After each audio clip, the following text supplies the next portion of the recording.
स्वागत है आप सभी का इन्वायरमेंट और इकोलॉजी के जादुई अप्रोच वाली वीडियो में। मैं अपने इस अप्रोच को द मैजिकल अप्रोच क्यों कहता हूँ, इस वीडियो में चंद मिनटों तक बने रहिए, आपको भी इस बात का अंदाज़ा हो जाएगा कि यह अप्रोच क्यों कारगर है और क्यों इसको जादुई कहना उचित है। देखिए, जब भी आप इंडिया जीएस के सब्जेक्ट्स को पढ़ेंगे तो उनमें इन्वायरमेंट और इकोलॉजी एक ऐसा सब्जेक्ट है जिसको बहुत ज़्यादा लोग क्या करते हैं, इग्नोर कर देते हैं, क्योंकि यहाँ से कैसे क्वेश्चन आ रहे हैं और किस प्रकार से उसको कवर किया जाए उसका पता नहीं रहता है। तो आज के इस वीडियो में मैं आपको ऑब्जेक्टिव पैटर्न में होने वाले एग्जाम, जिसमें सीजीपीएससी का प्रीलिम्स आएगा और सीजी व्यापम के वनडे एग्जाम आएंगे, उनके लिए इन्वायरमेंट और इकोलॉजी का एक श्योर शॉर्ट अप्रोच बताऊँगा, जिसमें मैं आपको बुक लिस्ट बताऊँगा, उसके साथ साथ प्रश्नों को हल करने का तरीका और इंपॉर्टेंट टॉपिक्स भी बताऊँगा। जिससे क्या होगा, आप ये जो अंडररेटेड सब्जेक्ट है, मतलब बहुत ही सरल है, देखिए इसके लिए एक सोर्स फॉलो करेंगे और वहाँ से प्रश्नों को लगा लेंगे तो क्या होगा, आपसे एग्जाम में कभी भी क्वेश्चन गलत नहीं होगा। तो बस वही सिखाऊंगा मैं आपको इस वीडियो में। और देखिए, जहाँ तक मैंने अपने अनुभव में पाया है कि अगर आप एक सिंसियर एस्पिरेंट्स को क्या पढ़ना है और कैसे पढ़ना है ये बता देंगे तो क्या होता है, वो आगे की मेहनत तो खुद ही कर लेता है। तो बस क्या पढ़ना है ये बता दूंगा मैं आपको और कैसे पढ़ना है, फिर उसके बाद आगे की मेहनत आपकी है और जितना मेहनत करेंगे उतना ही ज़्यादा आपको रिजल्ट भी आएगा। तो चलिए हम लोग इन्वायरमेंट और इकोलॉजी के कॉम्प्रिहेंसिव अप्रोच पर बात कर लेते हैं कि इस सब्जेक्ट को कैसे एग्जाम्स के लिए रेडी किया जाए। देखिए, हम लोग सोर्स के तौर पर फॉलो करेंगे घटना चक्र को। अगर आप इन्वायरमेंट और इकोलॉजी के लिए किसी दूसरी बुक को फॉलो करते हो तब भी कोई समस्या नहीं है, बस आपको क्या करना है, एमसीक्यू की प्रैक्टिस कहाँ से कर लेनी है, घटना चक्र से कर लेनी है। अगर घटना चक्र को अपने डेली हैबिट में, यानी कि इन्वायरमेंट इकोलॉजी को सॉल्व करने की हैबिट में शामिल कर लोगे, तब क्या होगा, आपको फायदा ही होने वाला है, क्योंकि यहाँ के प्रश्न सीधे तौर पर आपके एग्जाम में आ जाते हैं। तो इस वीडियो में मैं आपको घटना चक्र जो कि होता है 250 प्लस पेजों का, उसको कैसे समराइज किया जाए और कैसे उसके प्रश्नों को सही ढंग से लगाया जाए, ताकि आपसे जो ऑब्जेक्टिव वाले एग्जाम है वहाँ इन्वायरमेंट और इकोलॉजी का कोई भी प्रश्न ना छूटे, वही मैं आपको इस वीडियो में सिखाऊंगा। तो देखिए, सबसे पहले बात करते हैं हम लोग घटना चक्र को कवर करने का क्या प्रैक्टिकल अप्रोच हो या क्या सही तरीका हो। इसके लिए मैंने एक सिस्टम ईजाद किया है जिसमें मैं घटना चक्र में दिए हुए टॉपिक्स को एक रेटिंग देता हूं। इसको मैं कहता हूं TRS, यानी कि टॉपिक इंपॉर्टेंस रेटिंग सिस्टम। अब इस रेटिंग सिस्टम में क्या है, मैंने टॉपिक्स को 1 से लेकर के 10 तक की रेटिंग दी है।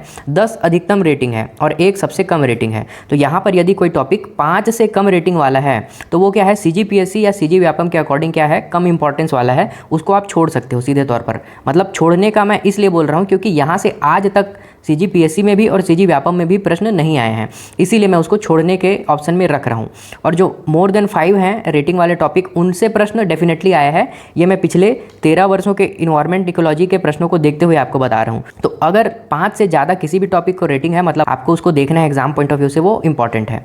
तो इसी आधार पर हम लोग घटना चक्र के एक एक चैप्टर पर बात करेंगे, उसके कौन से टॉपिक को क्या रेटिंग दी जानी चाहिए उस पर बात करेंगे, और वहाँ से क्या इंपॉर्टेंट क्वेश्चन उठता है उस पर भी बात करेंगे। तो देखिए, सबसे पहला चैप्टर होता है घटना चक्र में इन्वायरमेंट का पर्यावरण एवं सतत विकास। तो इसमें पर्यावरण चैप्टर से एकदम बेसिक चीज़ें पूछा जाता है, तो इसमें डेफिनेशन वगैरह देख लीजिएगा। ऐसे ही देखिए, जो बहुत इंपॉर्टेंट होगा, जहाँ पर मुझे लगेगा कि आपको बताना है, वो मैं आपको बता दूंगा, मतलब उस टॉपिक के बारे में बता दूंगा। अदरवाइज आप तो पीडीएफ से देख करके उसकी इंपॉर्टेंस समझ ही जाओगे। और ये पीडीएफ भी आपको मिल जाएगा कहाँ पे, तो हमारे Telegram channel CGPSC for you में भी आपको इसका पीडीएफ मिल जाएगा, ठीक है। तो वहाँ से इसको डाउनलोड कर लेंगे आगे के लिए पढ़ने के लिए। अब देखिए, जो ऐसे ही अन्य टॉपिक हैं, जैसे कि इसमें देखिए 1-2 मैं आपको बताता हूं कि रियो अर्थ समिट को जैसे मैंने 7 रेटिंग दिया हुआ है, तो यहाँ से बार बार प्रश्न आता है। ग्लोबल इन्वायरमेंट फैसिलिटी से प्रश्न आए हैं, फिर जो नापा करके एक होता है आपका डेवलपिंग कंट्रीज़ के लिए ये होता है, तो उससे भी प्रश्न आए हैं। तो ऐसे बार बार प्रश्न आता है रियो अर्थ समिट से, इसको आपको ध्यान रखना है।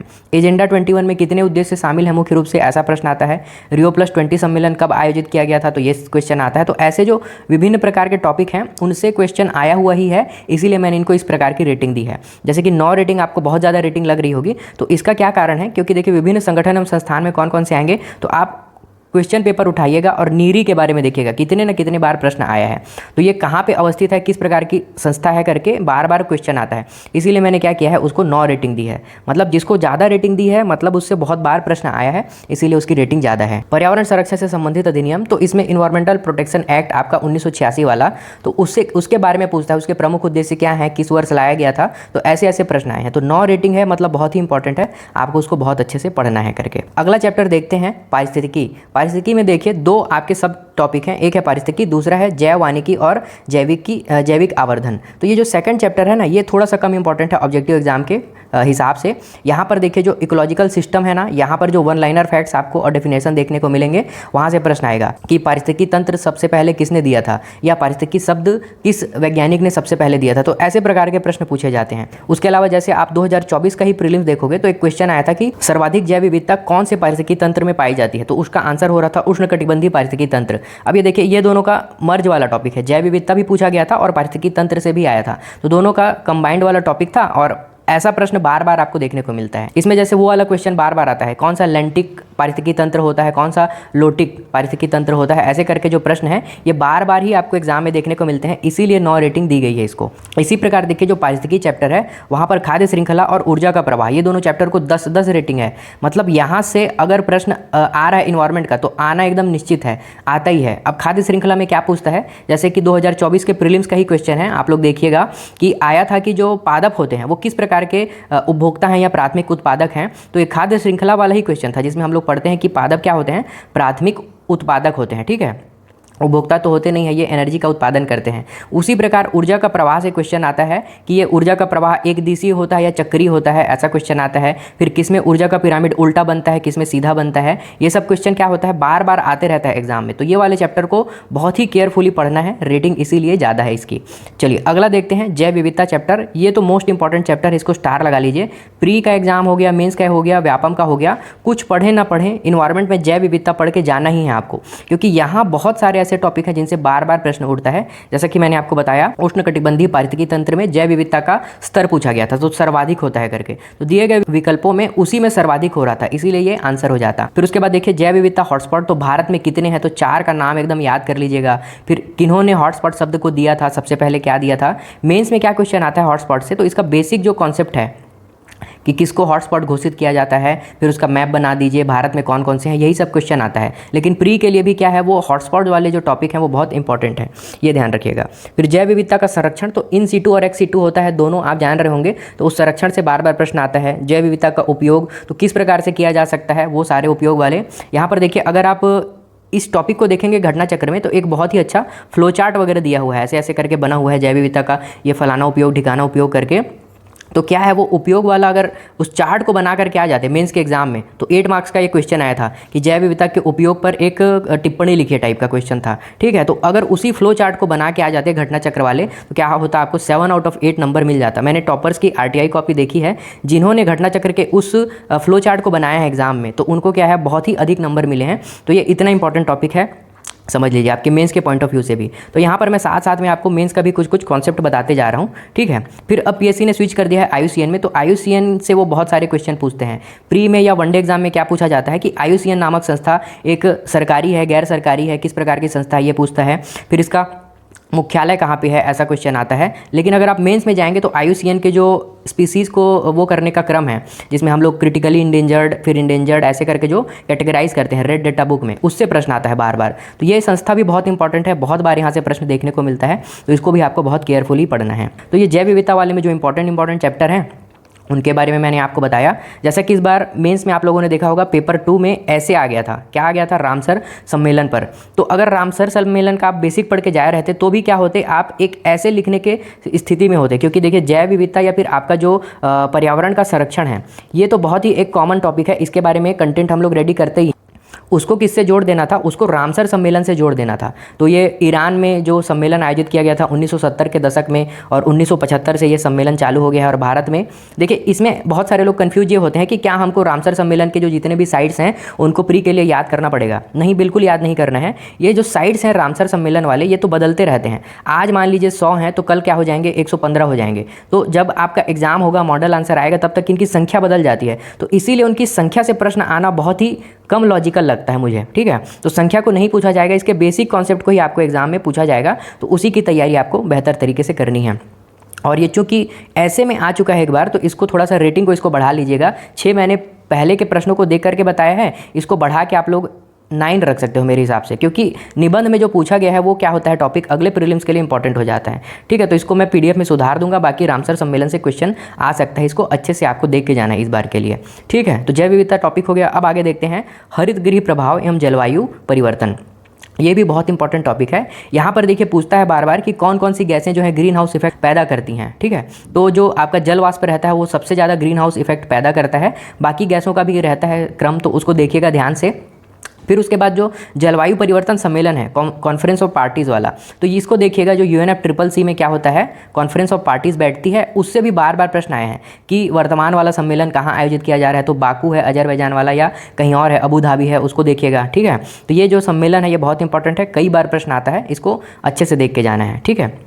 ओजोन परत क्षरण इसी का एक सब चैप्टर है। देखिए तो यहाँ पे क्या होता है, ओजोन परत के जो बेसिक कॉन्सेप्ट हैं उन्हीं से प्रश्न आता है। मतलब ये कहाँ पाया जाता है, तो समताप मंडल में पाया जाता है, ये बता दीजिएगा। फिर इसको किस वो से नापते हैं, तो डॉप्सन यूनिट से ओजोन लेयर को नापा जाता है। फिर उसके बाद जो उसके प्रमुख परत को क्षरण करने वाले कारक हैं, ठीक है, उनके बारे में देख लीजिएगा कौन कौन से हैं। तो बहुत ही इंपॉर्टेंट चैप्टर है, एक दो क्वेश्चन आते ही रहता है, तो इसीलिए 9 रेटिंग दी गई है। फिर अगला देखिए वन एवं वन्य जीव। तो यहाँ पर देखिए वन एवं उसके प्रकार, खास करके ध्यान दीजिएगा, जो मानसूनी प्रकार के वन हैं, यानी कि उपोष्ण कटिबंधीय आर्द्र पर्णपाती वन और उपोष्ण कटिबंधीय शुष्क पर्णपाती वन, ये दोनों बहुत इंपॉर्टेंट हैं। इनको बहुत अच्छे से आपको बेसिक चीज़ों को वहाँ पर की देख के जाना है, क्योंकि हमारे छत्तीसगढ़ में क्या आता है, उपोष्ण कटिबंधीय शुष्क पर्णपाती वन जो है वो सबसे ज़्यादा पाया जाता है। तो यही कारण है यहाँ से बार बार प्रश्न आता है। तो ऐसे आपको क्या करना है, टॉपिक्स को आइडेंटिफाई करते जाना है और वहाँ से पढ़ते जाना है, ठीक है। जैसे कि यहाँ पर देखिए राष्ट्रीय वन नीति, ये कोर मेंस का टॉपिक है। प्री में आज तक प्रश्न नहीं आए हैं, ऑब्जेक्टिव एग्जाम में भी आज तक प्रश्न नहीं आए हैं, इसीलिए मैंने यहाँ पर हाईलाइट कर दिया है कि इसको मेंस के लिए ही पढ़िए, प्री के लिए आप लोग छोड़ सकते हो। फिर उसके बाद देखिए वन स्थिति रिपोर्ट, ये लेटेस्ट है, तो यहाँ से प्रश्न आते रहता है। अभी आप देख रहे होंगे कि CGPSC के हर एक एग्जाम में एक एक क्वेश्चन आ ही रहा है। तो भारत वन स्थिति रिपोर्ट को बहुत अच्छे से देख लीजिएगा। 8 इसको रेटिंग दी है मैंने, इसका PDF भी चैनल में डला हुआ है, तो वहाँ से भी इसको आप लोग क्या कर सकते हो, डाउनलोड करके पढ़ सकते हो, बहुत इंपॉर्टेंट है अगले प्रीलिम्स के लिए। चलिए अगला देखते हैं, अभ्यारण्य एवं जैव मंडल रिजर्व। अब यहाँ पर देखिए ध्यान दीजिएगा, जो राष्ट्रीय उद्यान जितने ज़्यादा घटना चक्र में दिए हैं, मतलब नंबर ऑफ राष्ट्रीय उद्यान जो घटना चक्र में दिए हैं, उन्हीं को आपको प्रिपेयर करके जाना है, मतलब उनका लोकेशन देख करके जाना है, ठीक है, कि कौन सा राष्ट्रीय उद्यान किस राज्य में है, बस इतना ही। इसके अलावा जो अन्य राष्ट्रीय उद्यान हैं उनके बारे में आपको पढ़ने की आवश्यकता नहीं है, क्योंकि यही वाले राष्ट्रीय उद्यान ही बार बार रिपीट होते हैं, मैच द कॉलम में आता है खास करके, ठीक है। ऐसे 4 ठो राष्ट्रीय उद्यान दे दिए रहेगा और बोलेगा राज्यों से मिला दीजिए ऐसे करके, तो इनको क्या करना है, घटना चक्र से ही प्रिपेयर कर लेना है। अब यहाँ पर देखिए जो वन्य जीव अभ्यारण्य है उनको मैंने छोड़ने के लिए इसलिए कहा है, क्योंकि जो अभ्यारण्य है वो तो छत्तीसगढ़ वाला पूछता है ना हमारे स्टेट में, और जो दूसरे राज्यों के अभ्यारण्य है वो हमारे लिए उतने इंपॉर्टेंट है नहीं, इसीलिए इसको आप क्या कर सकते हो, पूरा छोड़ सकते हो। तो इतना टॉपिक क्या है आपके लिए इंपॉर्टेंट नहीं है, ऐसे करके ध्यान रखिएगा। बाकी सबसे क्वेश्चन आता है, तो बाकी सबको हम लोग देखेंगे, अभ्यारण्य को छोड़ देंगे हमारे एग्जाम के पॉइंट ऑफ व्यू से। चलिए अगला देखिए वैकल्पिक ऊर्जा। तो यहाँ पर जो अनवीकरणीय और नवीकरणीय ऊर्जा संसाधन है, इनके बारे में बार बार प्रश्न आता है। पवन ऊर्जा उत्पादन में भारत का कौन सा स्थान है, ठीक है, सोलर ऊर्जा उत्पादन में कौन सा राज्य अग्रणी है। तो साल के अंत में क्या होता है, एक रिपोर्ट आती है ऊर्जा वाली, जो ऊर्जा मंत्रालय है उसी का, तो वहाँ से क्या करेंगे, उस रिपोर्ट से देख लेंगे कि कौन सा राज्य अग्रणी है। फिर उसके अलावा समझ लीजिए भारत का किसी एक ऊर्जा को उत्पादित करने में कौन सा स्थान है, तो इसको एकदम ध्यान से देखिएगा। उसके अलावा जो प्रमुख स्थल हैं ऊर्जा उत्पादन वाले, जैसे हमारे छत्तीसगढ़ का ताता पानी है, तो जो अन्य स्थल हैं अन्य राज्यों के, उनको क्या करता है, मैच द कॉलम के लिए पूछता है। तो यहाँ से उसी प्रकार के प्रश्नों की आपको क्या करनी है, प्रैक्टिस करनी है और उनको रेडी करना है। जैसे कि इस बार जो एथेनॉल ब्लेंडिंग है वो बहुत ज़्यादा न्यूज़ में है, तो बायोडीजल को बहुत अच्छे से देख लीजिएगा, हरित ईंधन को बहुत अच्छे से देख लीजिएगा। यहाँ से क्या हो सकता है, सीधे सीधे प्रश्न आ सकता है। फिर देखिए प्रदूषण टॉपिक तो प्री मेंस हर एग्जाम के लिए बहुत ज़्यादा इंपॉर्टेंट है, यहाँ से बार बार प्रश्न आता है। अब मैंने इसको बता दिया है कि कौन कौन से टॉपिक से किस प्रकार का प्रश्न आता है। जैसे कि वायु प्रदूषण में फोटोकेमिकल स्मॉग को स्टार लगा लीजिए, यहाँ से अब प्रश्न आने लगा है, तो इसको पढ़ के जाएंगे। प्राथमिक और द्वितीयक प्रदूषक, ये भी बहुत ज़्यादा इंपॉर्टेंट है, यहाँ से प्रश्न आने लगा है, तो इसको देख करके जाएंगे। फिर उसके बाद वायु प्रदूषण में एक अन्य टॉपिक है एयर क्वालिटी इंडेक्स, जो होता है उसमें 8 मेजर पॉल्यूटेंट्स के बारे में दिया रहता है, तो उन्हीं को पूछता है कि कौन सा जो है मेजर पॉल्यूटेंट्स नहीं है निम्नलिखित में से, ऐसे करके दे देगा। तो आपको 8 के 8 नाम को एकदम अच्छे से याद रखना है। एसिड रेन का बेसिक पूछता है कि कौन कौन से जो अम्ल हैं वो आपस में मिल करके क्या बना देते हैं, अम्लीय वर्षा कराते हैं, तो एकदम बेसिक क्वेश्चन आता है यहाँ से, तो उसी प्रकार से इसको रेडी करना है। जल प्रदूषण से biological oxygen demand, chemical oxygen demand और यूट्रोफिकेशन टॉपिक से ही बार बार प्रश्न देखने को मिलता है। तो इन तीनों टॉपिक को आपको बहुत अच्छे से पढ़ के जाना है जल प्रदूषण चैप्टर में। ध्वनि प्रदूषण में देखिए ग्रीन मफलर बार बार आते रहता है, तो ये कई बार लगता है कि ये क्या प्रकार का कॉन्सेप्ट है। अगर पढ़ लिए रहेंगे घटना चक्र, तो ग्रीन मफलर वाला क्वेश्चन किसी से गलत होता ही नहीं है, और वो कई बार रिपीट हुआ है, ध्वनि प्रदूषण से संबंधित होता है ग्रीन मफलर, ये ध्यान रखिएगा। समुद्री प्रदूषण से बहुत कम क्वेश्चन है, इसीलिए 3 रेटिंग दी गई है, छोड़ सकते हो। मृदा प्रदूषण मेंस का टॉपिक फिर से हो गया, प्लास्टिक प्रदूषण भी मेंस का टॉपिक हो गया, छोड़ सकते हो। जैव उपचार भी मेंस का टॉपिक है, यहाँ से भी क्या करते हैं, प्री के लिए इसको स्किप कर सकते हैं। रेडियोधर्मी एवं अन्य गैसीय प्रदूषण। तो यहाँ से देखिए भोपाल इंसिडेंट में जो मिक, तो इसका फुल फॉर्म पूछता है क्या होता है, मिथाइल आइसोसाइनेट होता है, साइनाइड होता है, क्या होता है करके बार बार वही प्रश्न आते रहता है। और भोपाल इंसिडेंट कब हुआ था तो वो ईयर को पूछते रहता है, तो इसीलिए 8.5 रेटिंग है, इसको इस प्रकार से देख के जाना है। फिर उसके बाद देखिए प्रदूषण एवं रोग, यहाँ पर जो प्रदूषण के विविध मतलब कॉन्सेप्ट दिए गए हैं, वन लाइनर फैक्ट दिए गए हैं, उनको बहुत अच्छे से देख के जाइएगा। मतलब जल प्रदूषण कारक कौन कौन सी घटक होते हैं, उसके अलावा जो है आपके प्लास्टिक प्रदूषण क्रिएट करने वाले कौन कौन से कारक होते हैं। तो जो कारक दिए हुए हैं उसके अलावा उनसे जो जनित रोग है उनको बहुत अच्छे से देख के जाइएगा। जैसे कि आपका जल प्रदूषण से कौन कौन से रोग होते हैं, तो ये वाला चैप्टर जो है ये बहुत ही इंपॉर्टेंट है, यहाँ से कई बार प्रश्न आता है और एक एक फैक्ट को आपको देख के जाना है, इसीलिए इसको 10 रेटिंग दी गई है। आगे बढ़ेंगे, जल संसाधन देखिए। तो जल संसाधन एकदम बेसिक चीज़ें यहाँ से पूछी जाती हैं, ज़्यादा इंपॉर्टेंट है नहीं, छोड़ सकते हैं। जल प्रदूषण एवं रोकथाम, यहाँ पर देखिए जो प्रमुख संस्थाएं गठित की गई थी जल प्रदूषण एवं रोकथाम के लिए, मतलब प्रदूषण को नियंत्रित करने के लिए, उन्हीं संस्थाओं से बार बार प्रश्न आता है। जैसे कि गंगा जल संरक्षण के लिए कौन कौन से संस्थान बनाए गए थे, उनको कब बनाया गया था, किस वर्ष बनाया गया था, तो यही सब प्रश्न आते हैं, तो इनको उसी हिसाब से देखिएगा इस चैप्टर को। आखिर में देखिए विविध चैप्टर है 11वें नंबर का, तो इस चैप्टर में जो इसको छोड़ना नहीं है। एक तो सबसे पहली बात आखिरी चैप्टर है, यहाँ पर आते आते क्या होता है, एनर्जी बहुत कम हो जाता है कि अब तो काम का रहा नहीं है, सब कुछ हमने पढ़ लिया है। तो ऐसा मत कीजिएगा, इससे भी बहुत क्वेश्चन आते हैं विविध चैप्टर से। खास करके जो दिवस और तिथियां हैं तो उनको मैच द कॉलम में आता है, कभी कभी स्ट्रेट फॉरवर्ड पूछा जाता है। तो घटना चक्र में क्या किया है, इसका बहुत ही अच्छा एक टेबल फॉर्मेट में बना दिया है, तो वहाँ से क्या करेंगे, इनको देख लेंगे और उतना ही करके आपका क्या हो जाएगा, एग्जाम में 1-2 जो है आ जाएगा और आपसे बन जाएगा। ठीक है, पर्यावरण से संबंधित विभिन्न तथ्य हैं, तो जिसमें वही आएगा कि इकोलॉजी शब्द पहले किसने दिया था, फिर उसके अलावा अन्य जो प्रमुख डेफिनेशन वगैरह हैं, तो उनसे क्या होता है, उनसे भी बहुत बार प्रश्न आता है। तो विभिन्न तथ्यों को भी आपको नहीं छोड़ना है। संस्थान एवं संगठन, इसको भी बहुत अच्छे से करके जाना है, जिसमें आपके विभिन्न प्रकार के संस्थान आएंगे, जैसे कि आपका सुदूर संवेदन वाला संस्थान हो गया, फिर उसके बाद नीरी के बारे में तो मैंने आपको बता ही दिया है। तो ऐसे जो भिन्न भिन्न संस्थान हैं उनके बारे में क्या होता है, उनका केंद्र कहाँ है, कब गठित किया गया था, ऐसे ऐसे प्रश्न आते हैं। तो इस चैप्टर को भी बहुत केयरफुली पढ़ना है, नहीं छोड़ना है। तो ये देखिए, ये टॉपिक्स का एक इंपॉर्टेंस क्रम हो गया जो मैंने आपको बताया है, और जिनको ज़्यादा रेटिंग दी गई है उसका मतलब यही है कि उनसे ज़्यादा प्रश्न आया है, उसी हिसाब से आपको उनको प्रिपेयर करना है। तो देखिए, मैं उम्मीद करता हूँ कि आपको इस अप्रोच से थोड़ा सा फ़ायदा हुआ होगा, और घटना चक्र से एक बार कर लेंगे इन्वायरमेंट को तो आपको मेरे हिसाब से फ़ायदा ही होने वाला है, नुकसान तो बिल्कुल होगा ही नहीं। तो क्या करेंगे, अपने तैयारी के क्रम में इसको शामिल करेंगे, और जो मैंने टॉपिक्स की इंपॉर्टेंस बताई है उसको ध्यान देते हुए उसी प्रकार से आपको प्रिपेयर करना है। तो चलिए, उम्मीद करता हूँ कि इन्वायरमेंट इकोलॉजी जो बहुत ज़्यादा अंडररेटेड सब्जेक्ट था उसके बारे में क्लैरिटी ला पाया हूँगा आपके मन में, और आगे इसको आप लोग फॉलो करेंगे और इसी हिसाब से पढ़िएगा तो आपको डेफिनेटली एग्जाम में फ़ायदा होने वाला है। चलिए, मिलता हूँ मैं आपसे अगले वीडियो में, तब तक अपना ख्याल रखिए, पढ़ते रहिए, धन्यवाद।